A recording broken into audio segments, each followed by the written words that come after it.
देखिए दोस्तों, अब आईपीएल 2024 का 45वां match Royal Challenger Bengaluru versus Gujarat Titan के बीच खेला जाएगा।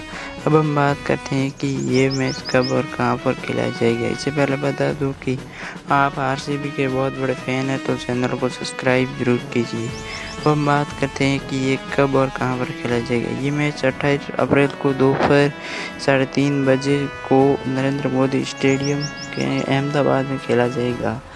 अब हम बात करते हैं आरसीबी की फाइनल प्लेइंग 11 के बारे में। और अब आरसीबी की तरफ से ओपनिंग बैटल की बात करूं तो ओपनिंग करते हुए दिखाई देंगे विराट कोहली और फाफ डु प्लेसिस। ये दोनों विस्फोटक बल्लेबाज हैं और इन्होंने पिछले मैच एसआरएच के खिलाफ विराट कोहली ने हाफ सेंचुरी भी लगाई थी और फाफ डु प्लेसिस बिल्कुल फ्लॉप हुए थे, परंतु इस बार इनका जलवा देखने को मिल सकता है। और अब आरसीबी की तरफ से 3 नंबर की बात करो तो 3 नंबर पर ऑलराउंडर के तौर पर ग्लेन मैक्सवेल की जगह पर विल जैक्स आपको खेलते हुए दिखाई देंगे। इन्होंने पिछले मैच में एसआरएच के खिलाफ 2 विकेट भी लिए थे।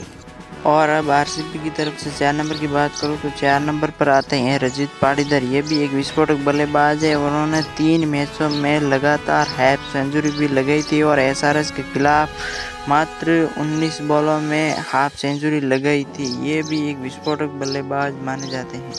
और अब आरसीबी की तरफ से 5 नंबर की बात करूं तो 5 नंबर पर आते हैं ऑलराउंडर के तौर पर कैमरन ग्रीन। ये भी एक विस्फोटक बल्लेबाज है और इन्होंने पिछले मैच एसआरएच के खिलाफ बहुत ही बढ़िया पारी खेली थी और नाबाद लौटे थे।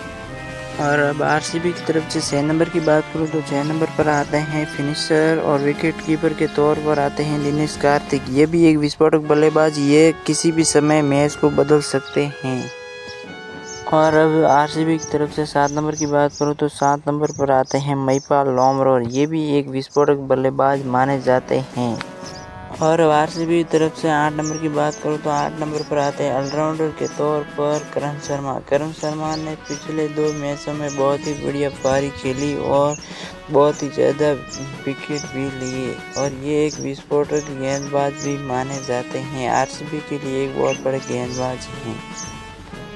और अब आरसीबी की तरफ से 9 नंबर की बात करूं तो 9 नंबर पर आते हैं सुयश प्रभुदेसाई। ये भी एक विस्फोटक बल्लेबाज हैं और इन्होंने पिछले 2 मैचों में कुछ खास प्रदर्शन नहीं दिखा पाए हैं, परंतु पिछले 2 मैचों में बहुत ही बढ़िया पारी खेली थी, इसलिए इन्हें इस बार मौका दिया गया है। और अब आरसीबी की तरफ से 10 और 11 नंबर की बात करूं तो 10 और 11 नंबर पर मोहम्मद सिराज और लॉकी फर्ग्यूसन ये आपको खेलते हुए दिखाई देंगे और ये भी एक विस्फोटक बल्लेबाज भी माने जाते हैं।